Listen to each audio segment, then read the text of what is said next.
படமெடுத்தாடும் நாகமதை அடிமிதிக்கும் காலம், அளவில்லா உயரெண்ணம் மணல் வீசும் காலம், பற்றவரும் தோல்விகளை பயமுறுத்தும் காலம், பண்பெல்லாம் பொங்கிழமை தின்காலம் தானே என்று இளமையை கவிஞர்கள் வர்ணித்திருக்கின்றார்கள். ஆனால் அப்படிப்பட்ட அற்புதமான இளமை என்ற அந்த இனிய வரத்தை இன்றைய இளைஞர் சரியான முறையில் செயல்படுத்தி கொண்டிருக்கிறார்களா? அன்னைக்கு ரயிலில் போயிட்டு இருந்தேன் ஐயா, ஒரு 4 இளைஞர்கள் உட்காந்து பேசிக்கிட்டு இருந்தேன். என்ன பேசுகிறான்னு கேட்போன்னு காதை கொடுத்து கேட்டேன். ஒருத்தன் சொன்னான், ட்ரெயின் ஏன் நட்டத்தில் போகுது மாப்பிள்ள அப்படின்னு கேட்டான். எனக்கு உடனே ஆச்சரியம், இளைஞர்கள் ட்ரெயின் ஏன் நட்டத்தில் போகுதுன்னு பேசுகிறான்னா இந்தியா முன்னேறிடும், நல்ல காதை கொடுத்து கேட்போன்னு கேட்டேன்.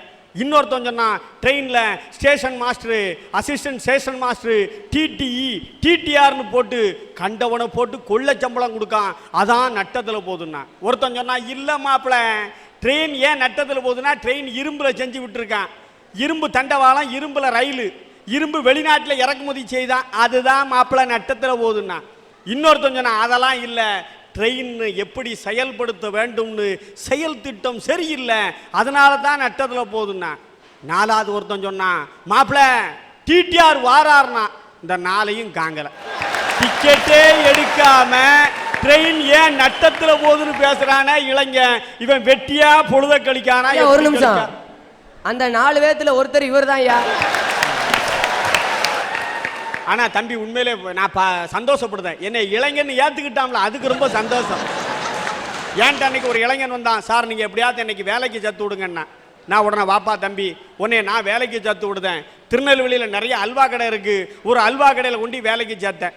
உடனே கடை முதலாளி சொன்னார், தம்பி உன்கிட்ட கை சுத்தம் இருக்கணும், வாய் சுத்தம் இருக்கணும். நான் உடனே சொன்னேன், கை சுத்தம்னா துட்டக்கிட்ட எடுத்துடக்கூடாதுன்னு சொல்றாரு தம்பி, ஆனால் வாய் சுத்தம்னா என்னன்னு கேட்டேன். உடனே அந்த பையன் சொன்னா, வாய் சுத்தம்னா எதுவும் வார்த்தை இருத்த பேசாமல் சண்டை போடாமல் இருக்கணும்னு சொல்றாருண்ணா. முதலாளி சொன்னா, அதெல்லாம் சொல்லலப்பா, போகும்போது வரும்போது அல்வாவை எடுத்து வாயில் போட்டு தின்னா கடை எப்படி நடக்கும், அதுக்கு தான் வாய் சுத்தம் இருக்கணும்னு. அவன் சொன்னான், என்னன்னாச்சு இப்படி பேசிய, இதுக்கு முன்னால் வேலை பார்த்த 2 கடையில் கேட்டு பாருங்க, எந்த பொருளையாவது என்னைக்காவது நான் எடுத்து சாப்பிட்டுருக்கேனான்னு கேளுங்க அண்ணாச்சுன்னா. நான் உடனே கேட்டேன், எந்த கடையில் தம்பி வேலை பார்த்துருக்கேன்? இரும்பு கடையில் வேலை பார்த்துருக்கேன், பூச்சி மருந்து கடையில் வேலை பார்த்துருக்கேங்க.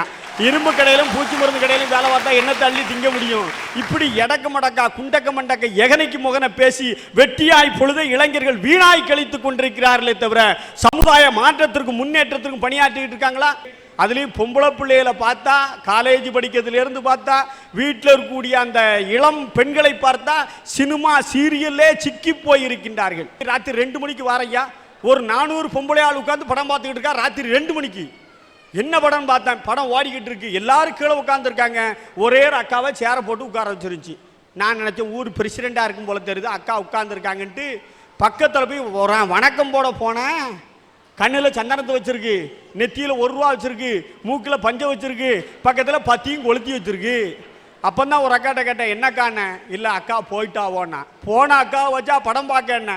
ஒரு அக்கா சொன்னா, பையன் பூடானில் இருக்கான், புறப்பட்டு வர 4 நாள் ஆகும், நாங்கள் ஏன் உள்ளே உட்காந்து அழுதோம்னு வெளியே உட்காந்து படத்தை பார்க்கோம்னே. அக்கா உள்ளே வச்சிருக்க வேண்டியதானே என்ன? அக்கா உள்ளே வச்சா ஒத்தையில் இருக்க பயப்படுவா, அதான் நாங்கள் கொண்டு உள்ளே இருக்கோம்னா. ரொம்ப நல்ல ஊர், நல்லா இருப்பியா, படத்தை பாருங்கன்ட்டு நான் பஸ் ஸ்டாப்புக்கு வந்துட்டேன். பஸ்ஸுக்கு திடீர்னு அங்கே ஒரு அக்கா ஓடுதா, இங்கே ஒரு அக்கா ஓடுதா. ஒரு அக்கா கூட்டங்க, வா எங்கே ஓடுதா, எதுக்கு ஓடுது என்ன? ஒன்றுமில்ல தம்பி, படத்தை உத்து பார்த்தோமா, நடுவில் இருந்த அக்காவை நாய் இழுத்துட்டு போயிட்டுங்க. சவம் போறது தெரியாம படம் பார்க்கக்கூடிய இந்த இளம் பெண்கள், இளம் இளைஞர்கள் சமுதாய முன்னேற்றத்திற்கு பாடுபடுவார்களா? இளைஞர்கள் வெட்டியாய் பொழுதை வீணாக்கி கொண்டிருக்கின்றார்கள். இளைஞர்கள் பஸ் இந்த மாதிரி இடத்துல வேலை பார்க்கவன ஒழுங்கா இருக்கானா? அங்கேயும் சபல கேஸா இருக்கான். நம்ம பஸ் ஸ்டாப்பில் கொண்டு பஸ்ஸை நிப்பாட்டுவோம், பஸ் நிற்காது, ஒரு 10 அடி தள்ளி கொண்டு நிப்பாட்டுவான். நம்ம ஓடி போய் ஏறுவோம், பஸ்ஸுக்குள்ள இருக்க கண்டக்டர் சத்தம் கொடுப்பான், ஏறி தொலையவே, நீலாம் ஏவே பஸ்ஸில் ஏறுத, துட்டு கொடுத்து நாம போகிறோம், நம்மளை கண்டக்டர் ஏசுவான். அதே இது ஒரு 18 வயசு பிள்ளை நிற்கட்டும், கரெக்டாக வாசலை கொண்டு நிப்பாட்டுவான். வாரீங்களாம்மா வாரீங்களான்னு கேட்பான். அந்த 18 மொதப்படியில் கால் வைக்கும் போது கண்டக்டர் எங்கே இருக்கான்னு தெரியாது, அவன் குதிச்சு ஓடி வந்து 2 சைடு கம்பியை பிடிச்சிக்கிடுவான், பிள்ளை கீழே விழுந்துடக்கூடாதான். பிள்ளை மொதப்படி 2வது படி 3வது படி முடிஞ்ச உடனே கண்டக்டருக்கு வேலை முடிஞ்சிடும், உடனே டிரைவருக்கு வேலை ஆரம்பிச்சிடும். உடனே டிரைவர் முன்னால வாமா, முன்னால வா, கீழே விழுந்தா யார் பார்த்து சொல்தான்? யார்? டிரைவர். அவர் முன்னால கூப்பிடுதார். அதுல நல்ல டிரைவர் இருக்காங்க, ஏறும் போதே சொல்லிடுவான், ஆம்பளை எல்லாம் பின்னால போ, ஓ முகத்தை பார்த்துட்டு வண்டி ஓட்ட முடியாதுங்க. அன்னைக்கு தான் ஒரு டிரைவர்கிட்ட கேட்டேன், அண்ணாச்சி வண்டி ஃபுல்லா இப்ப எப்படி போகுதுன்னு. அவரு சொல்றாரு, இப்ப மல்லிகைப்பூ வாடகையில தான் போகுது தம்பிங்க.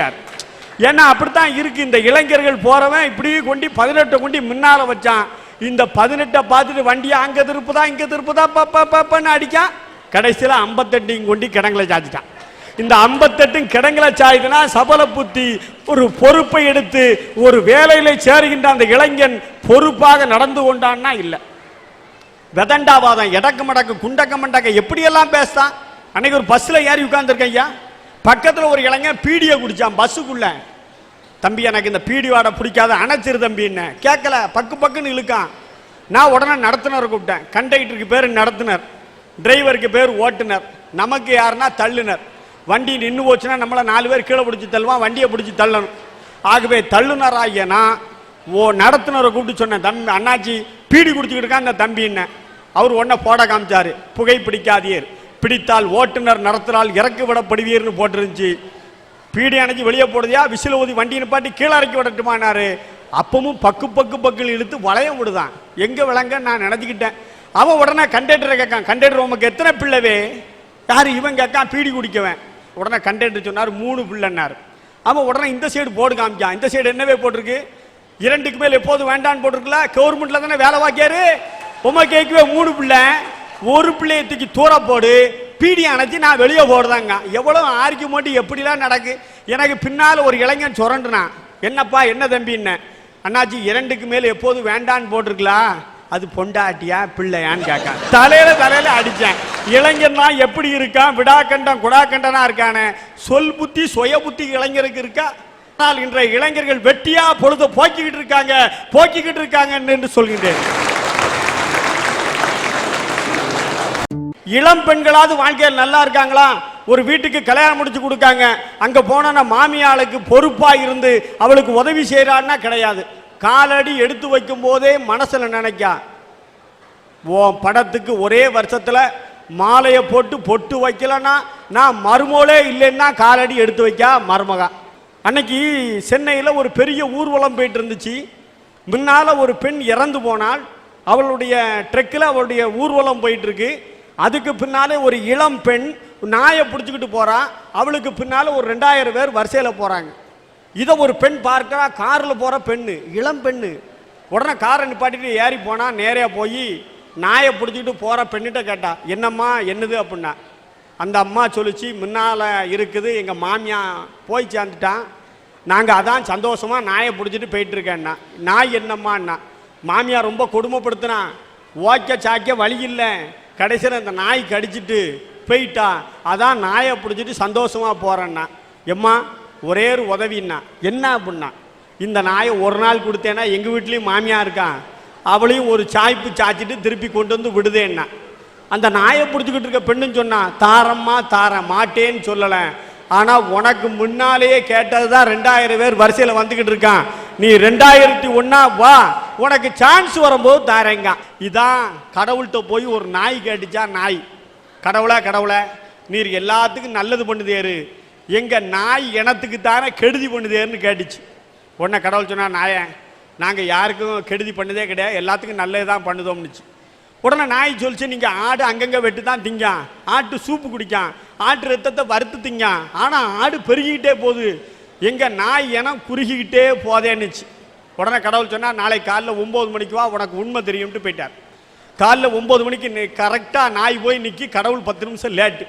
என்ன லேட்டுனா பஸ்ஸு லேட்டுன்ட்டார் கடவுள். நேரையா நாயை கூப்பிட்டாரு, ஒரு ரூமை திறந்தார், 4 ஆடை உள்ளே பிடிச்சி அடைச்சாரு, 4 கட்டு புல்லு கட்ட உள்ளே கொண்டி போட்டார், கதவெழுத்து சாத்திட்டார். இன்னொரு ரூமை திறந்தாரு, 4 நாயை உள்ள அடிச்சு பத்துனாரு, 4 கிலோ ஆட்டுக்கறியை உள்ள போட்டார், கதவெழுத்து சாத்தினாரு. நாயை சாயந்தரம் 4 மணிக்கு வா, உனக்கு உண்மை தெரியும்ட்டு போயிட்டார். கரெக்டாக 4 மணிக்கு 2 பேர் வந்து நிற்காங்க. ஆடு இருந்த ரூமை திறந்தாரு, 4 ஆடும் புல்லு கட்டு தின்னுட்டு கதை பேசிக்கிட்டு இருக்கு. ஆத்தோர விளைஞ்ச புல்லா இருக்கும் போல தெரியுத, டேஸ்டா இருக்க, ஏ கிளாஸா இருக்கேன்னு 4 ஆடு பேசி கதை பேசிக்கிட்டு இருந்துச்சு. நாய் இருந்த ரூமை திறந்தாரு, 4 நாயும் செத்து மலர்ந்து கிடக்கு, 4 கிலோ ஆட்டுக்கறி அப்படியே இருந்துச்சு. இது கடவுள் நாய்க்கு சொன்ன கதை இல்ல, இது இளைஞர்களுக்கு சொன்ன கதை. இளைஞர்கள் ஆடு மாதிரி ஒருவருக்கொருவர் அன்பாக இருந்து ஜாதி மத இன மொழி பாகுபாடு இல்லாமல் தேசத்துடைய முன்னேற்றத்திற்கு வெட்டியா பொழுத போக்காம அந்த இளைஞர்கள் வீரமிக்க இளைஞர்களாக, தேசத்தை காக்கின்ற இளைஞர்களாக, சமுதாயத்தை முன்னேற்றத்திற்கு பாடுபடுகின்ற இளைஞர்களாக மாற வேண்டும். ஆனால் இன்றைய இளைஞர்கள் வெட்டியா பொழுத போக்கிக்கிட்டு இருக்காங்க என்று சொல்கின்றேன். நெஞ்சம் உண்டு நேர்மையுண்டு ஓடு ராஜா, நேரம் வரும் காத்திருந்து பாரு ராஜா, அஞ்சி அஞ்சி வாழ்ந்தது போதும் ராஜா, நீ ஆற்று வெள்ளம் போல் எழுந்து ஓடு ராஜா அப்படின்னு இன்னைக்கு இளைஞர்களை ஓட வைக்கிறதுக்காக, வாழ்க்கையில ஜெயிக்க வைக்கிறதுக்காக இன்னைக்கு கவிஞர் பெருமக்கள் பாட்டு பாடியிருக்காங்க சார். ஆனா இன்றைய இளைஞர்கள் இன்னைக்கு எப்படி இருக்கிறாங்க? பூரா வெட்டியால பொழுத வீணடிச்சுக்கிட்டு இருக்காங்க சார். வகுப்பறையில் போய் ஒழுங்கா பாடம் நடத்த முடியல சார். உள்ள போறேன், அரபிக்கடல் சாரு வர்றாரு அப்படின்னாங்க. தம்பி இங்க வான்னு ஒரு பையனை கூப்பிட்டு கேட்டேன், அரபிக்கடல்னா என்னடா அர்த்தம் அப்படின்னு. அவன் சொன்னா, ஆனா அருவ சார், ரானா ரம்பம், பீனா பிளேடு சார், அருவ ரம்பம் பிளேடு 3 கடந்த கடல் சார் நீங்க அப்படின்னா. என்ன தெரியுதுன்னா, இளைஞன் எப்பவுமே பொய்யே சொல்ல மாட்டான்னு இதுலயே தெரிஞ்சு போச்சே. 1 மணி நேரம் பாடம் நடத்தினேன் சார். பையன் கிளாஸ்ல போய் 1 மணி நேரம் பாடம் நடத்திட்டு, தம்பி உங்களுக்கு ஏதாவது சந்தேகம் இருந்தா கேளுங்கப்பா அப்படின்னேன். அவன் சொன்னா, நீங்க கணக்கு வாத்தியாரா சயின்ஸ் வாத்தியாரா சார்? சார் நீங்க எனக்கு எங்கிட்ட கேள்வி கேட்டீங்கல்ல, நாங்க உங்ககிட்ட கேள்வி கேட்கிறோம்னா. சரி கேள்றா தம்பி அப்படின்னேன். சூரியன் உதிக்கக்கூடிய திசை எது அப்படின்னு கேட்டான். ஏண்டா என்னைய பார்த்து ஒரு வாத்தியாரை பார்த்து கேட்குறியாடா, எந்த கேனப்பைய கூட இதுக்கு பதில் சொல்லுவான்டான்னு. அதனால தான் சார் உங்ககிட்ட கேட்கிறேன்னா. இன்னைக்கு சிந்திக்கிறதே கிடையாது சார். இளைஞர்கள் முன்னேறணும், வாழ்க்கையில உயரணும், அப்படி துடிப்பா வரணும்னு சுத்தமா கிடையாது சார். பூரா வெட்டி பொழுத பேசிக்கிட்டு வீணடிச்சுக்கிட்டே கிடக்குறாங்க சார். வாழைப்பழம் வாங்குறதுக்காக கடைக்கு போனேன் சார். வாழைப்பழம் வாங்குறதுக்காக அங்க பார்த்தா ஒரு பையன் அப்படியே இந்த சிகரெட்டை வாயில வச்சு ஊதி இழுத்துக்கிட்டு இருக்கான். ரசனையா இழுக்கிறான் சார். மூக்கு வழியா புகை வருது, காது வழியா புகை வருது, வாய் வழியா புகை வருது, 3 வழியா புகை வந்துகிட்டு இருக்கு சார். அவங்க 10 அப்பா அம்மாவோட கண்ணிலேருந்து கண்ணீர் வருது. உண்மைதான் சார். சென்னையிலிருந்து தூத்துக்குடி வரைக்கும் 4 வழிச்சாலை போடுறாங்க சார். எத்தனை தாய்மார்கள் வேலை செய்யறாங்க சார் கஷ்டப்பட்டு. அப்படியே வரக்கூடிய காசை இன்னைக்கு வச்சு பிள்ளைங்களை படிக்க வைக்கிறாங்க. அந்த காசை எடுத்துட்டு போய் இவன் தம் அடிக்கிறான் சார். இதை பார்த்துட்டு தான் விழிப்புணர்வு பாட்டு ஒன்று எழுதுனா. சின்னஞ்சீரு செல்லாம் சிகரெட்டு குடிக்குது, சித்தப்பே மார்கிட்ட தீப்பட்டி கேக்குது, என்னம்மா தேவி ஜக்கம்மா உலகம் தலைகீழா தொங்குதே நியாயம்மா, என்னம்மா தேவி ஜக்கம்மா உலகம் தலைகீழா தொங்குதே நியாயம்மா, கொண்ட வச்சவெல்லாம் கோமாளி என்கிறா, மீச வச்சவெல்லாம் வீரன்னு சொல்லுறா, என்னம்மா தேவி ஜக்கம்மா உலகம் தலைகீழா தொங்குதே நியாயமா. இன்னைக்கு அப்படியே புலம்புறான் சார். ஏன்னா இன்னைக்கு இளைஞர்களுடைய நிலை அப்படித்தான் சார் இருக்கு. தாயினுடைய சேமிப்புல இருந்து இவன் காசை எடுத்துட்டு வந்து பொம்பளை பிள்ளைக்கு கூட ஃபிகர்களுக்கு முட்டை போண்டா வாங்கி கொடுக்குறான் சார், கோன் ஐஸ் வாங்கி கொடுக்குறான், குச்சி ஐஸ் வாங்கி கொடுக்குறான், பின்னாடியே போறான் சார். எப்படின்னா, கத்தால கண்ணால குத்தாத நீ என்ன, இல்லாத இடுப்பால இடிக்காத நீ என்ன, தகிட தகிட தகிட தகிட தகிட தகிட தகிட தகிட தகிட தகிட தகிட தகிட தான் பன்னிக்குட்டி மாதிரி போய்கிட்டு இருக்கான் சார். இந்த மாதிரி பாட்டு பாடிக்கிட்டே பாடம் நடத்திருந்தீங்கன்னா எவன் தம் அடிக்க போறேன்? ஆடுற மாட்டையும் ஆடுற மாட்டை ஆடிக்கிறதுன்னு, பாடுற மாட்டை பாடிக்கிறதுன்னு கூட இருக்கலாம்ல.